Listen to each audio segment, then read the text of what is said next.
부산항 진해신항 개발 사업은 대형 국책 사업인데요. 작년 2월에 예비 타당성 조사에 착수했고 작년 12월 28일에 최종 통과하면서 사업 추진이 확정됐답니다. 부산항은 북항 17개 선석과 신항 21개 선석을 통해 연간 2천만 TEU의 컨테이너를 처리하는 세계 7위의 항만인데요. 앞으로 부산항 진해신항이 개발되면 어떤 가치가 있을까요? 오늘 이야기 나눠보겠습니다. 네, 동명대학교 글로벌 비즈니스학부 우종균 교수 전화 연결되어 있습니다. 안녕하십니까? 안녕하십니까? 네, 안녕하십니까. 새해 복 많이 받으십시오. 예, 교수님 새해 복 복 많이 받으십시오. 자, 이 부산항 진해신항 개발 사업이 기획재정부의 예비 타당성 조사를 통과했습니다. 우선 부산항 진해신항 개발 사업이 어떤 사업인지 설명부터 부탁드리겠습니다. 네, 부산항을 글로벌 물류 거점 허브 항만으로 육성하기 위해서 추진 중인 부산항 진해신항 1단계 개발 사업이 예타 재신청 이후에 10개월 만에 예비 타당성 조사를 통과를 했습니다. 네. 이번 예비 타당성 조사의 통과로 해양수산부는 초대형 국책 사업인 진해신항 1단계 개발 사업을 추진할 수 있는 예산, 즉 사업비를 확보하게 되었습니다. 진해신항 1단계 개발 사업의 총 사업비는 7조 9,208억 원이고요. 이를 통해서 대규모 컨테이너 부두 9개 선석, 항만 배후단지 67만 4천 제곱미터, 즉 20만 4천 평이고요. 방파제 1.4km, 호환 8.1km 등이 개발이 됩니다. 진해신항 1단계 공사는 2022년도에 기초조사 용역을 시작으로 2023년에 외곽시설이 착공이 되고요. 2029년에 3개 선석, 그리고 2032년에 6개 선석이 개발되어서 총 2032년에 스마트 자동화 시스템을 갖춘 9개 선석을 개장할 계획입니다. 또한 이 원래 개발 사업이 21개 선석 규모로 계획이 됐는데 1단계 이후에 12개 선석은 사업 추진 타당성 등을 확보해서 2단계로 추진할 계획입니다. 예, 이번에는 이제 예타를 통과했는데 작년에 이 한 차례 예타 통과 못했던 일이 있었죠. 왜 그런 겁니까? 네, 그렇습니다. 2020년 11월에 진해신항 1단계 개발 사업이 예비 타당성 조사를 통과하지 못했습니다. 사실 이때 정부나 기업들은 부산 진해신항 개발과 같은 초대형 국책 사업이 이러한 예비 타당성 조사를 통과하지 못한 것 때문에 굉장히 놀랬고 또 충격적인 사건이었었습니다. 이제 부산 신항은 개장 이후에 중국, 일본 항만들의 치열한 도전, 그리고 물동량 유치 경쟁, 그리고 금융위기 같은 다양한 위기 상황 속에서도 지속적인 인프라 확충, 그리고 서비스 개선, 선사와의 협력 체계 강화 등을 통해서 높은 물동량 증가율을 계속 기록해왔습니다. 그 결과 세계 6위의 초대형 항만으로 성장해왔습니다. 그런데 특히 최근에 5, 6년간 시설 능력 부족이 계속 발생되면서 항만 시설 확충이나 추가 개발의 필요성이 계속해서 강조되어 왔었습니다. 예. 그래서 예비 타당성 조사를 통과하지 못한 것이 굉장히 큰 사건이었는데요. 그 주요 이유를 좀 몇 가지 말씀을 드려보면 총 21개 선속으로 계획된 이 개발 사업이 경제적 타당성이 낮다라는 판단이었습니다. 네. 즉 21개 선석을 한꺼번에 모두 개발할 경우에 막대한 물동량을 확보해야 되는데 그 가능성도 높지 않고 그 경우에 네. 국고를 투입을 하는 것인데 경제적인 효과가 그렇게 크게 높지 못하다라고 판단을 한 것이었죠.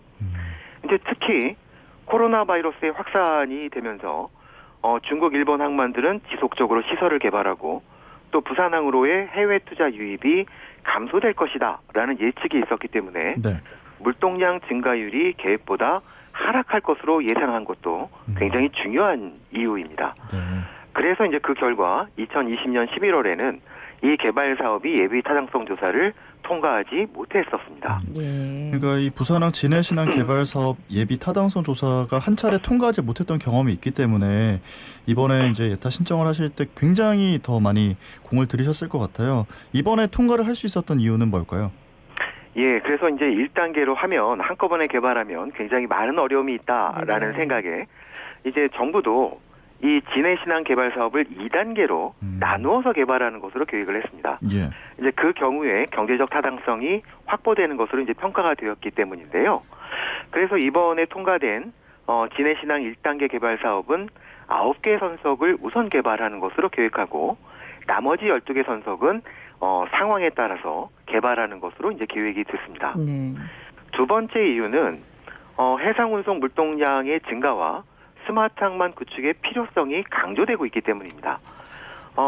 코로나 바이러스의 확산에 따라서 이제 국제 무역이나 해상 운송 물동량이 점진적으로 감소할 것으로 예상이 됐었으나 네네. 실제적으로 보면 2021년 하반기부터 세계 해상 물동량이 크게 증가하고 있습니다.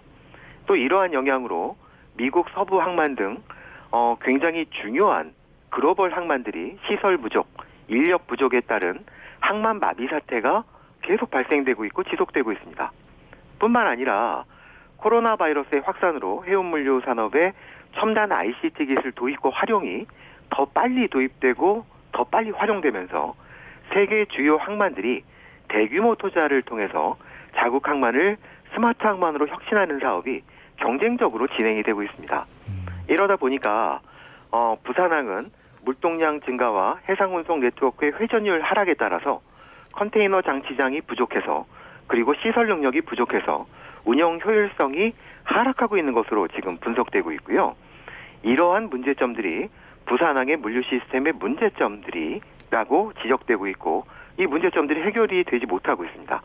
그래서 부산항을 4차 산업혁명 시대에 적합한 스마트 항만으로 개발하고 혁신하기 위해서는 적시에 대규모 투자가 필요하다라는 국가적 인식이 확산되고 있습니다.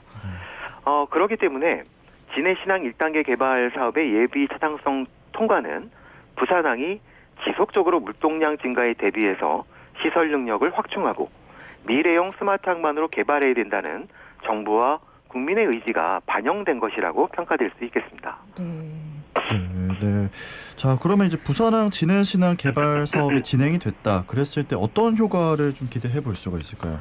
네, 진해신항이 이제 완공이 되면 2040년 기준으로 4,200만 TU를 처리할 수 있는 세계 3위권의 거대 항만, 첨단 스마트 항만으로 성장할 거로 예상이 됩니다.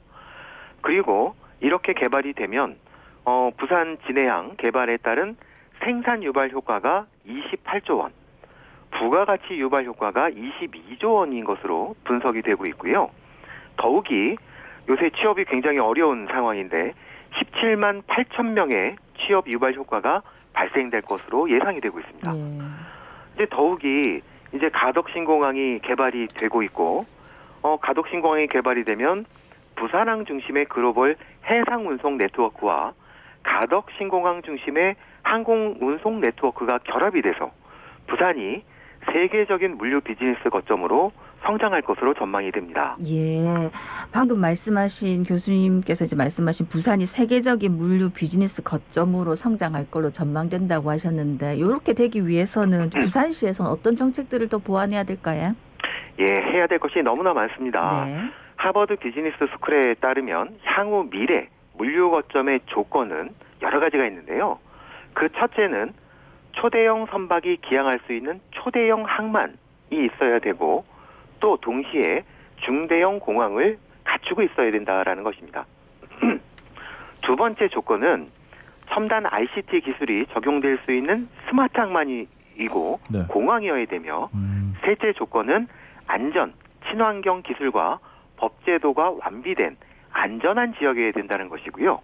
마지막 조건은 이러한 초대형 스마트 항만과 공항을 지원할 수 있는 충분한 전문 인력이 공급될 수 있는 지역이다라고 정의를 하고 있습니다. 앞으로 이제 우리 부산이 나가야 될 방향이 바로 이것인데요. 네. 그러면 이러한 측면에서 부산은 부산 진해신항의 확충과 가덕신공항 개발로 역사적으로 가장 중요한 혁신과 변화의 기회를 맞이하고 있다라고 생각이 됩니다.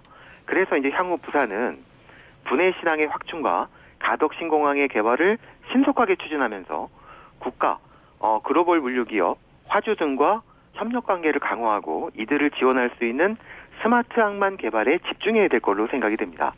또한 부산에서 필요한 17만 명의 물류 비즈니스 전문 인력 육성을 위해서 대학 교육 시스템과 일반인 재교육 시스템을 강화하고 체계적인 투자와 취창업 지원 정책을 마련해야 될 필요성이 있습니다. 네, 예. 알겠습니다. 오늘 말씀은 여기까지 듣겠습니다. 고맙습니다. 고맙습니다. 네, 감사합니다. 지금까지 동명대학교 글로벌 비즈니스학부 우종균 교수였습니다.